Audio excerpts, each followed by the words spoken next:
Poverty exists in Singapore, and it is becoming an increasingly big problem. But a lot of it is quite repeated.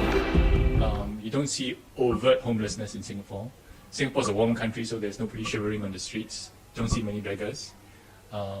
If you go to the housing estates where the poor live, because we have public housing, the housing estates look great. They look beautiful. They're well-tended gardens and stuff like that. But the people living above in the small flats may not be getting enough to pay their food bills, but you can't see it. The poor's wages are depressed by the influx of low-wage foreign workers and have to compete with inflation. The situation worsens further when they fall severely ill or become unemployed, as they have little savings and they thus cannot afford to retire.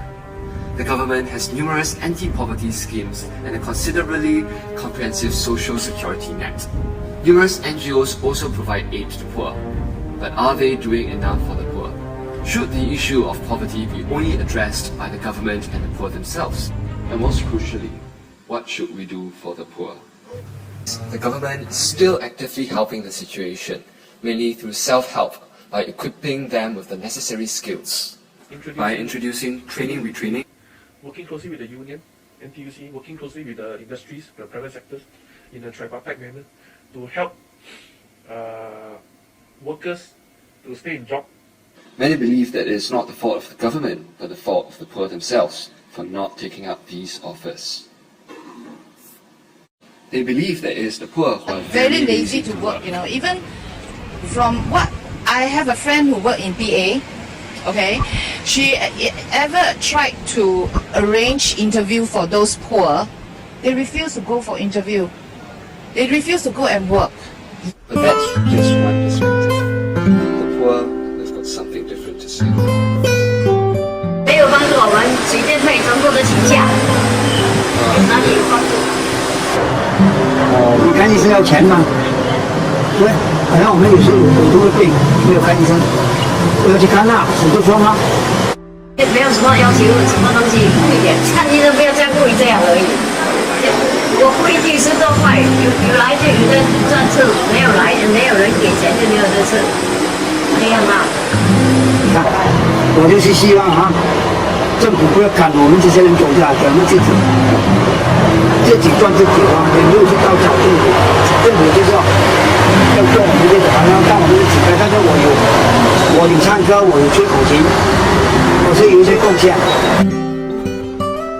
Not only that, but many experts also feel that the current schemes are not sufficient, such as many funds to help people who are really destitute, but the criteria of who would qualify are very stringent. That means the person has to absolutely exhaust his or her own resources as well as the resources of his or her immediate family. And it's not clear what immediate family means. Does it mean all the siblings?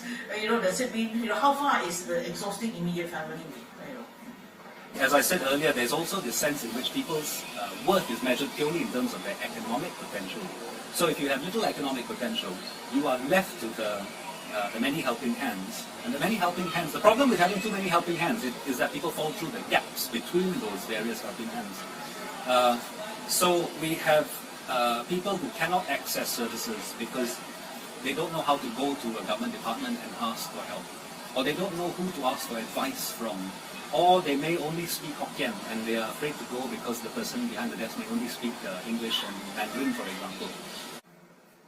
Evidently, though the government's measures are comprehensive and commendable, it should nevertheless do more to help the poor.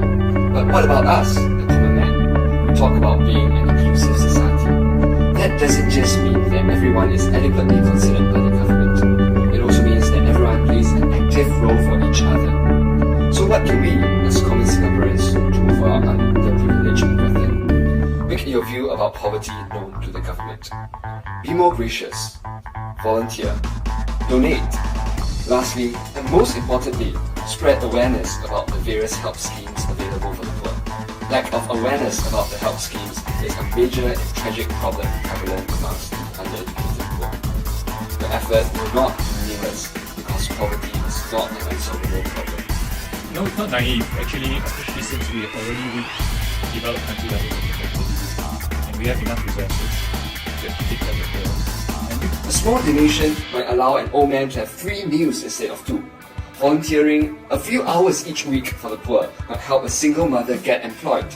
Even spending 3 minutes to tell a poor person that help is available might change his life forever. We, each one of us, have the power to eradicate poverty in Singapore. Poverty is reality.